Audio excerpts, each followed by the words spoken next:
যে তেওঁবিলাকে Aditya nursing home খুলিছে গভৰ্ণমেণ্টৰ ডক্টৰকেইটালৈ খুলিবলৈ বিচাৰিছে নেকি? গভৰ্ণমেণ্ট ডক্টৰকেইটা কাৰ কাৰণে আছে? আমাৰ পাব্লিকৰ কাৰণে আছে। তেওঁবিলাকৰ ব্যৱসায় কৰিবৰ কাৰণে গভৰ্ণমেণ্টৰ ডক্টৰকেইটা নহয়। এইটো আপোনালোকে এটা এইটো কঠোৰৰ পৰা কঠোৰতম এটা হেৰি কৰক যে গভৰ্ণমেণ্ট ডক্টৰে কোনো প্ৰাইভেটে প্ৰেক্টিচ কৰিব নোৱাৰে। বিধায়ক মহোদয়ৰ যোগেদি মই এইটো অৱগত কৰিছোঁ। এইটো আপুনি হায়াৰ অথৰিটিলৈ পঠুৱাওক।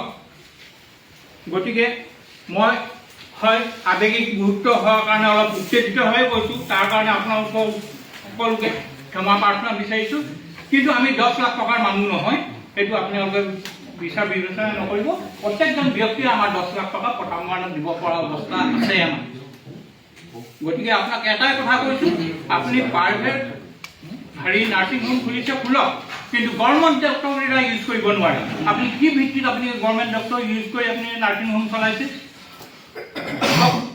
আমাৰ তাৰ নিজেৰ ডক্টৰ আছে, মই এতিয়া কথাবোৰ বঢ়াব বিচৰা নাই।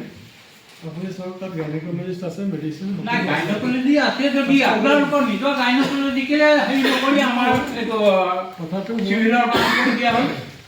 চিভিলৰ কোন ডক্টৰ? এইটো মনোজ দুৱাৰা। গতিকে এইবিলাক কেনেকৈ চলি আছে? প্ৰশাসনক আপোনালোকে একদম ঘুগুনা কৰি চলাই আছে নহয়, অন্ধ কৰি চলাই আছে।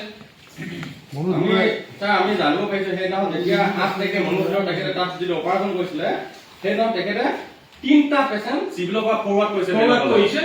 3টা পেচেণ্ট চিভিলৰ পৰা গোটেই নাম ডিটেইল চিভিলৰ বায়'ডাটা আছে গোটেই সেই ফৰৱাৰ্ড কৰি কিনে তেখেতে হোম অপাৰেশ্যন কৰিছে, হোম ডিউটি। সেইটো কেনেকৈ সম্ভৱ? সেইটো তেনেকুৱা ধৰণৰ চলিলে সম্ভৱ তাৰ মতে ব্যৱস্থা হ'বই। আৰু তাৰ লগত কালি ৰাতি যি কয় এতিয়া ইমানচি ডক্টৰ আছে, তেখেত হ'ল আপোনাৰ গুইজানৰ PHCত কৰা এজন ইউথ ডক্টৰ। গুইজান PHCত তেখেতৰ ডিউটি আৰু নাইটত কালি তাত ইমানচি ডিউটিত আছে। যে যেতিয়া